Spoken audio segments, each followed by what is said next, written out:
बिस्मिल्लाहिर्रहमानिर्रहीम। अस्सलाम वालेकुम। मैं हूं आपकी बार टीचर और आप देख रहे हैं मेरे साथ मेरा यूट्यूब चैनल बाय विसुमा। तो बच्चों, आज का जो हमारा टॉपिक है ह्यूमन रिप्रोडक्शन के चैप्टर से है, जिसमें हम पढ़ेंगे मेल रिप्रोडक्टिव सिस्टम। तो बच्चों, प्रीवियस लेक्चर में हमने देखा कि किस तरह ह्यूमन में सेक्सुअल रिप्रोडक्शन होता है। सेक्सुअल रिप्रोडक्शन क्या है? गैमीट्स का बनना और गैमीट्स का मिलना यानी फर्टिलाइज होना सेक्सुअल रिप्रोडक्शन कहलाता है। तो बच्चों, यहाँ पे मेल रिप्रोडक्टिव सिस्टम का वर्ड इस्तेमाल हुआ है। तो एक मेल रिप्रोडक्टिव सिस्टम में एक से ज्यादा ऑर्गन्स होंगे और रिप्रोडक्शन का काम करेंगे। तो मेल रिप्रोडक्टिव सिस्टम को अगर हम देखें तो इसमें एक है प्राइमरी 6 ऑर्गन जो कि टेस्टिस है। टेस्टिस क्या करते हैं? टेस्टिस जो है, यहां पे स्पर्म की फॉर्मेशन होगी। टेस्टिस के अंदर हार्मोन्स की प्रोडक्शन भी होगी।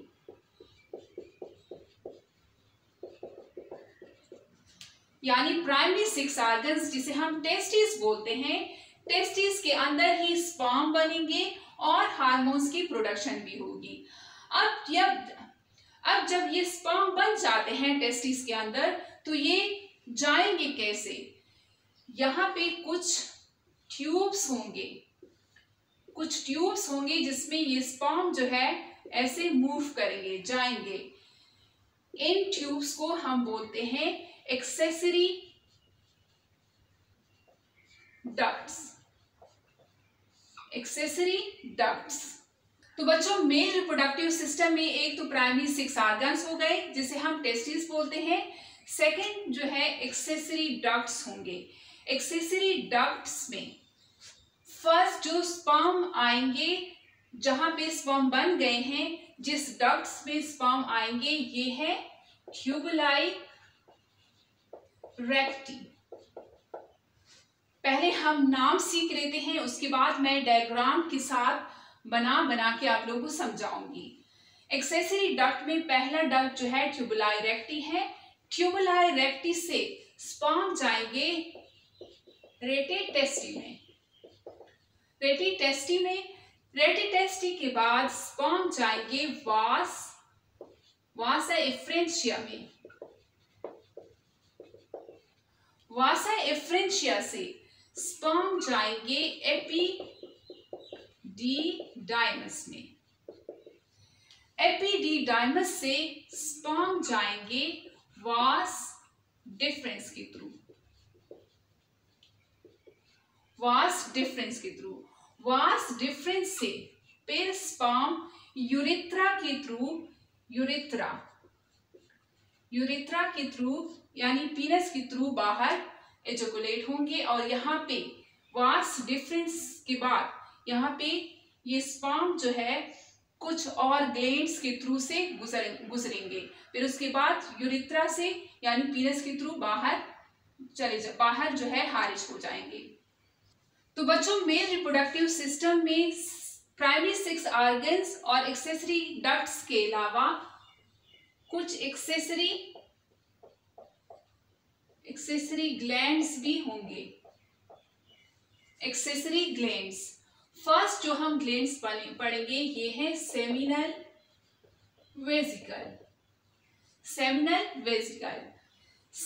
वेसिकल के बाद सेकेंड जो ग्लैंड है ये है प्रोस्टेट ग्लैंड। प्रोस्टेट ग्लैंड के बाद थर्ड जो ग्लैंड है बल्बोयूरेथ्रल ग्लैंड। ये 3 ग्लैंड भी हम पढ़ेंगे, seminal vesicle, prostate gland, bulbourethral gland. तो मेल रिप्रोडक्टिव सिस्टम में 3 चीजें आ गई हैं। प्राइमरी 6 ऑर्गन्स जिसे हम टेस्टिस बोलते हैं, एक्सेसरी डक्ट्स जिसमें डक्ट्स आती हैं जहां पे स्पर्म जो है ट्रांसपोर्ट करते हैं या फिर स्टोर होते हैं, ट्यूबुलाई रेक्टी, रेटिटेस्टी, वास efferentia, epididymis, vas deferens and urethra. Accessory glands में seminal vesicle, prostate gland, bulbourethral gland. तो बच्चों, एक मेल रिप्रोडक्टिव सिस्टम में प्राइमरी 6 ऑर्गन्स आ गए, एक्सेसरी डक्ट्स आ गए और एक्सेसरी ग्लैंड्स आ गए। यानी ये सारी चीजें जो है मिल के रिप्रोडक्टिव सिस्टम बनाता है। तो बच्चों सीमन क्या है? सीमन जो है यहाँ पे टेस्टिस में जो स्पर्म बनता है उनका 10%, यानी 10% स्पर्म, और एक्सेसरी ग्लैंड्स में जो चीजें बनती हैं सेमिनल वेसिकल में 60% जो फ्रक्टोज बनता है और प्रोस्टेट ग्लैंड में प्लस बल्बो यूरेथ्रल ग्लैंड में 30% जो है कैल्शियम आयंस, फॉस्फेट आयंस, और बल्बो यूरेथ्रल से म्यूकस। तो ये सारी चीजें मिलके सीमन बनाता है। यानी स्पर्म तो इसमें 10% होता है जो कि टेस्टिस में बनता है, फिर फ्रक्टोज सेमिनल वेसिकल में बनता है, और calcium ion, phosphate ions prostate gland बनाता है, और म्यूकस जो है बल्बो यूरेथ्रल ग्लैंड बनाता है। तो ये मिला के क्या बना लेते हैं? सीमन बना लेते हैं। तो बच्चों ये मेल रिप्रोडक्टिव सिस्टम का एक मैप सा मैंने बना लिया है, आप लोग नोट कर ले, मैं इसको मिटा देती हूँ। फिर डायग्रामेटिकली हम समझते हैं कि किस तरह मेल रिप्रोडक्टिव सिस्टम में स्पर्म बनते हैं और कैसे ये किस तरह ये ट्रांसपोर्ट होते हैं और कहाँ पे ग्लैंड्स जो है अपना हिस्सा डालते हैं सीमन में। तो इसको मैं रिमूव कर देती हूँ, आप लोग इनको नोट कर लें। तो बच्चों मेल रिप्रोडक्टिव सिस्टम के लिए हमारा ये कैरेक्टर है, इसको आप लोगों ने नाम देना है। ये है इसकी टेस्टिस और ये है एब्डोमिनल कैविटी। इसको हम यहां से काट लेते हैं और जूम करके बना लेते हैं। ये है एब्डोमिनल कैविटी। एब्डोमिनल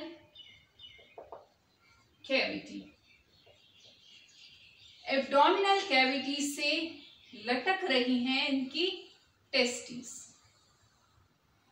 ये है स्क्रूटम और स्क्रूटम के अंदर है टेस्टिस। ये 2 टेस्टिस हैं, ये है टेस्टिस। टेस्टिस के अंदर ऐसे बहुत सारे यानी 250 तक लोब्यूल्स होते हैं। ये 250 तक लोब्यूल्स होते हैं, इनको हम टेस्टिक्यूलर लोब्यूल बोलते हैं। Testicular lobule. इस टेस्टी में मैं एक ही लोब्यूल बनाती हूं ताकि हमारे लिए समझना फिर आसान हो। ये है टेस्टिक्यूलर लोब्यूल, यहाँ पे मैं लिख लेती हूँ। ये है टेस्टिक्यूलर लोब्यूल। टेस्टिक्यूलर लोब्यूल हमारे पास हर एक टेस्टी में 250 तक होते हैं, यानी इस टेस्टी में भी 250 टेस्टिक्यूलर लोब्यूल होंगे और इसमें भी। यहाँ पे मैंने एक बनाया है ताकि हमें समझने में आसानी हो। टेस्टिक्यूलर लोब्यूल के अंदर 1 से 3 तक सेमिनिफेरस ट्यूब्यूल्स होंगे। सेमिनिफेरस ट्यूब्यूल्स होंगे। कितने? 1 से 3 तक, 1 से 3 तक। सेमिनिफेरस ट्यूब्यूल्स के अंदर यहाँ पे स्पर्म की फॉर्मेशन होगी। सेमिनिफेरस ट्यूब्यूल्स के अंदर स्पर्म की फॉर्मेशन होगी। स्पर्म यहाँ पे बन जाएंगे तो ये कुछ यहाँ से डक्ट्स अराइज होंगे, एक्सेसरी डक्ट्स। सेमिनिफेरस ट्यूब्यूल से एक्सेसरी डक्ट्स अराइज होंगी। इन डक्ट्स को हम बोलेंगे ट्यूबुलाई रेक्टी। सेमिनिफेरस ट्यूब्यूल से कुछ डक्ट्स अराइज हुई, ट्यूबुलाई रेक्टी। ट्यूबुलाई रेक्टी यहाँ पे आके टेस्टिक्यूलर लोब्यूल में एक जाल सा बना लेंगे ट्यूब्यूल्स का।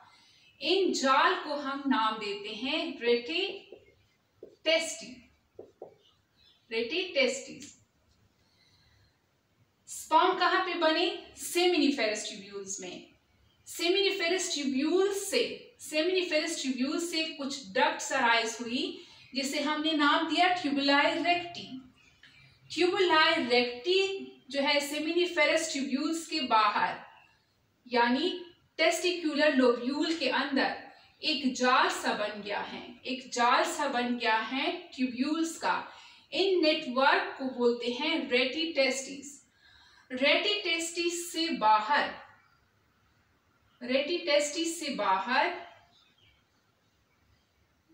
यानी टेस्टिस से बाहर एक कुछ और ट्यूब्यूल्स अराइज होंगी जिसे हम बोलते हैं वासा एफ्रेंशिया।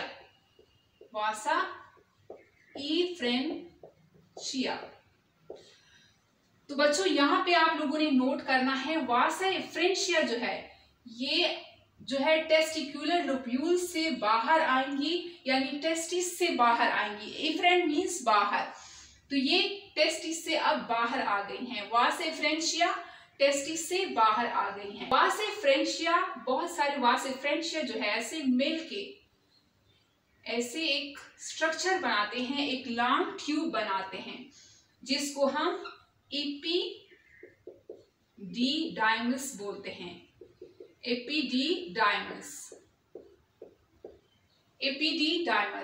एपिडीडाइमस सबसे लॉन्ग डक्ट होता है मेल रिप्रोडक्टिव सिस्टम में।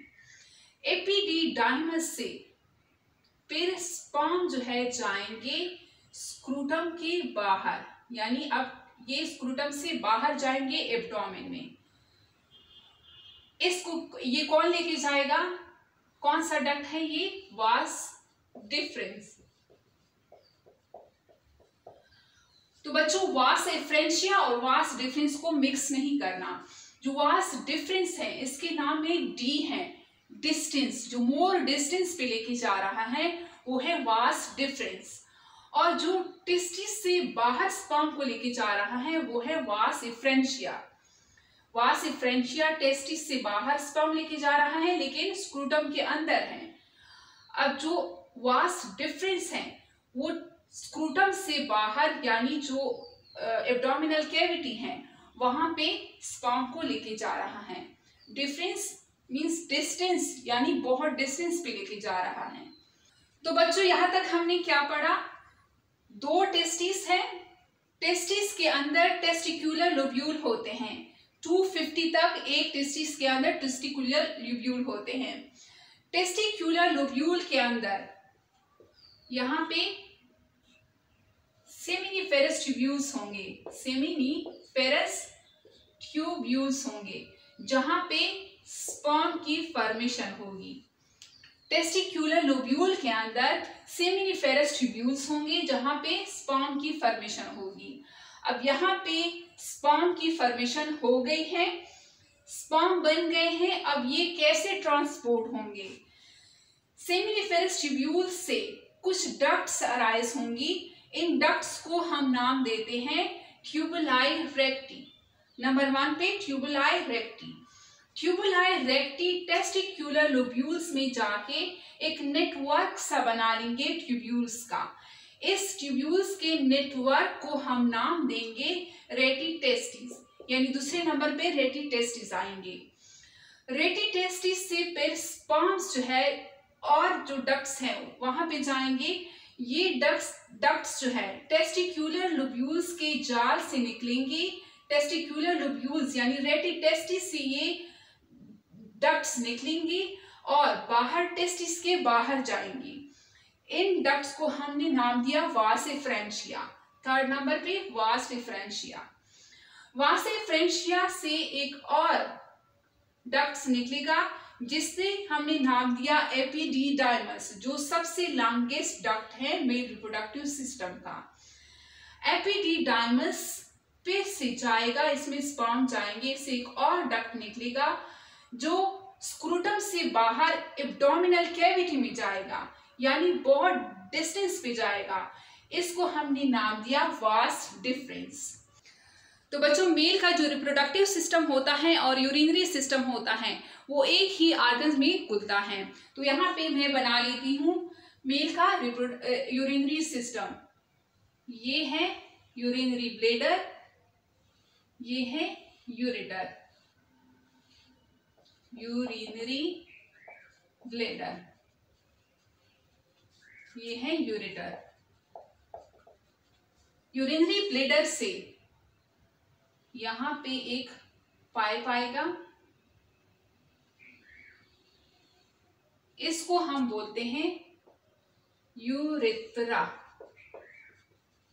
यूरेथ्रा।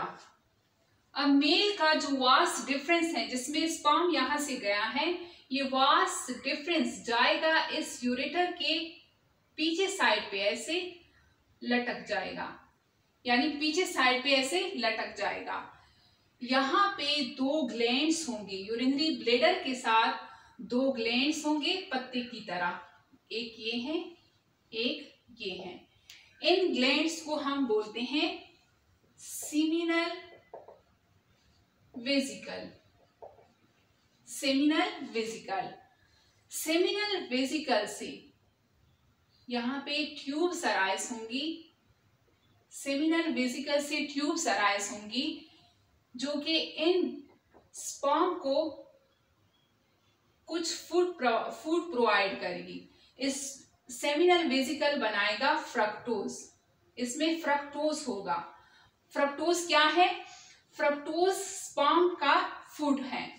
तो यहाँ पे जो वास डिफरेंस आया, वास डिफरेंस इस सेमिनल वेसिकल के डक्ट के साथ ऐसे मिल जाएगा, यहाँ पर भी, लेकिन मैं एक साइड पे बना रही हूँ, ऐसे मिल जाएगा और एक कॉमन डक्ट बनाएगा। इस कॉमन डक्ट को यानी वास डिफरेंस और सेमिनल वेसिकल ने एक कॉमन डक्ट बनाया, इसको हम बोलते हैं, कहां पे लिखूं, ejaculatory duct, ejaculatory duct.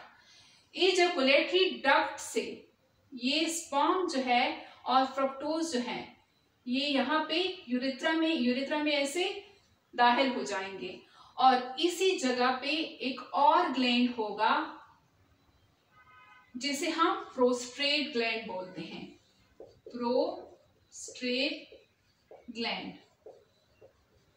Prostate gland single होता है, जबकि सेमिनल वेसिकल पेयर की फॉर्म में होते हैं। तो ये वास डिफरेंस आया, सेमिनल वेसिकल के डक्ट के साथ मिल गया। इस डक्ट को, जो कॉमन डक्ट है, इसको हमने नाम दिया इजैकुलेटरी डक्ट। अब ये यहाँ पे यूरेथ्रा में ऐसे इनका ओपनिंग होगा,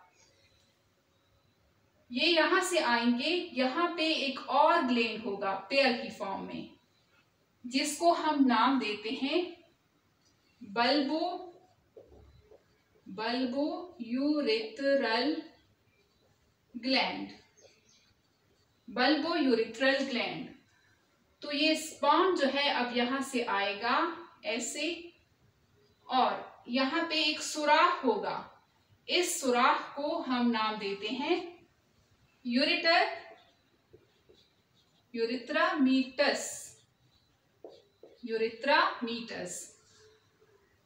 तो यहाँ पे यूरिन भी आएगा, इसी सुराख यूरेथ्रामीटस के थ्रू बाहर जाएगा, और यहाँ पे स्पर्म भी आएगा, लेकिन स्पर्म जो है यूरिनरी ब्लेडर में नहीं जाएगा। स्पर्म कहाँ पे जाएगा? स्पर्म यहाँ पे एंटर होगा सेमिनल वेसिकल के, जो इन्होंने कॉमन डक्ट बना लिया है एजैकुलेटरी डक्ट में। एजैकुलेटरी डक्ट जो है इनको डाल देगा यूरेथ्रा में, फिर यहाँ से स्पर्म आएंगे और बल्बो यूरेथ्रल ग्लैंड जो है अपनी सिक्रीशन करेगा। क्या सिक्रीट करेगा? म्यूकस को सिक्रीट करेगा। तो ये ऐसे यहाँ से आएंगे और यूरेथ्रामीटस के थ्रू रिलीज होंगे। अब यहाँ पे पीनस होगा, एक स्ट्रक्चर होगा जिसे हम पीनस बोलते हैं। इसको अगर मैं यहाँ पे ड्रा करूं तो कुछ इस तरह का स्ट्रक्चर बनता है। ये मैं रिमूव कर देती हूं ताकि साफ सुथरा बना सकूं। अब ये पीनस है,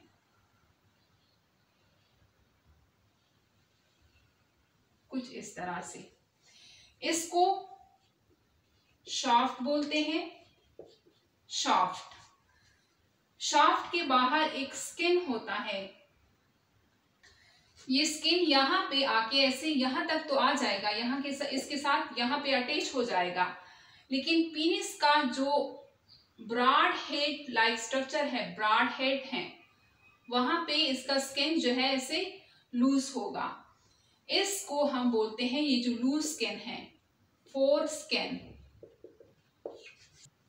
और इस फोर स्किन को जो मुस्लिम होते हैं, वो जब बच्चे उनके पैदा होते हैं तो ये इनका हटा देते हैं और इस प्रोसेस को सरकमसेशन बोलते हैं। तो फोर स्किन यहाँ से इनका हटा देते हैं। ये शाफ्ट हो गया, यहाँ से इनका शाफ्ट है, ये फोर स्किन है और ये क्या है, यहाँ पे ये सुराख यहाँ पे होगा। इसको यूरेथ्रा मीटस बोला जाता है। ये जो सुराख है, ये इसके अंदर यूरेथ्रा है। इस स्ट्रक्चर को ग्लैंस पीनस बोला जाता है, ग्लैंस पीनस, ये जो ब्रॉड पोर्शन है। तो अब स्पर्म जो है, स्पर्म बने सेमिनिफेरस ट्यूब्यूल्स के अंदर, स्पर्म गए ट्यूबुलाई रेक्टी के थ्रू, कहाँ पे, रेटी टेस्टिस में, रेटी टेस्टिस से बाहर गए वास फ्रेंशिया के थ्रू, यानी टेस्टिस से बाहर गए वास फ्रेंशिया के थ्रू, वास फ्रेंशिया ने एपिडिडाइमस में डाले स्पर्म को। तो बच्चों, एपिडिडाइमस का फंक्शन क्या है? एपिडिडाइमस में स्पर्म की स्टोरेज होती है। इसके अलावा स्पर्म जब बनते हैं सेमिनिफेरस ट्यूब्यूल्स में तो वो मैच्योर नहीं होते, वो मोटाइल नहीं होते। तो एपिडिडाइमस में जाके स्पर्म मोटेलिटी के काबिल हो जाते हैं और मैच्योर हो जाते हैं। अगर स्पर्म रिलीज नहीं होते तो ये एपिडिडाइमस में स्टोर होते हैं और यहाँ पे इनकी डेथ भी हो जाती है। तो यहाँ पे एपिडिडाइमस से स्पर्म जाएंगे कहाँ पे, वास डिफरेंस में। वास डिफरेंस जाएगा एब्डोमिनल कैविटी में और जो यूरेटर है वहां पे ऐसे लटक जाएगा। इसके यूरिनरी ब्लैडर के नीचे दो ग्लैंड्स होते हैं जिसे हम सेमिनल वेसिकल बोलते हैं। वास डिफरेंस और सेमिनल वेसिकल के डक्ट्स मिल के एक डक्ट बनाते हैं जिसे हम एजैकुलेटरी डक्ट बोलते हैं। सेमिनल वेसिकल में क्या होता है, फ्रुक्टोज होता है जो कि स्पर्म का फूड है। यहाँ पे स्पर्म जाते हैं और इसके साथ फ्रुक्टोज मिल जाता है और ये एजैकुलेटरी डक्ट जो है दोनों साइड से यूरेथ्रा में ओपन हो जाता है। इसके साथ यहाँ पे एक ग्लैंड होता है जिसे हम प्रोस्टेट ग्लैंड बोलते हैं। Prostate gland calcium ion, phosphate ion release करता है, ये बनाता है और इस कैल्शियम आयंस और फॉस्फेट आयंस की वजह से सीमन का कलर व्हाइटिश होता है और इसमें से जो स्मेल आता है ये भी प्रोस्टेट ग्लैंड की सिक्रीशन की वजह से आता है। यहाँ जब हम थोड़ा सा नीचे आते हैं तो यहाँ पे दो और ग्लैंड्स होते हैं जिन्हें हम बल्बोयूरेथ्रल ग्लैंड बोलते हैं। बल्बोयूरेथ्रल ग्लैंड म्यूकस सिक्रीट करते हैं, म्यूकस सिक्रीट करते हैं और यहाँ पे स्पर्म जो है आके यूरेथ्रा मीटस के थ्रू बाहर रिलीज होता है। तो बच्चों, ये है एक मेल रिप्रोडक्टिव सिस्टम में स्पर्म की फॉर्मेशन और कैसे स्पर्म जो है रिलीज होते हैं, किस रास्ते से जाते हैं। इसको अगर मैं मिटा दूं और पीनस का स्ट्रक्चर मैं यहाँ पे साफ बना लूं तो पीनस जो है कुछ इस तरह होता है।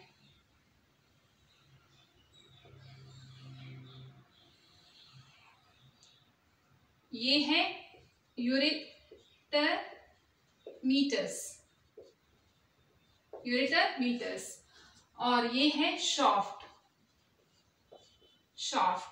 इसके बाहर स्किन है ऐसे, ये स्किन यहां तक टाइटली बंद है, यहां तक, और यहां पे ये लूज है।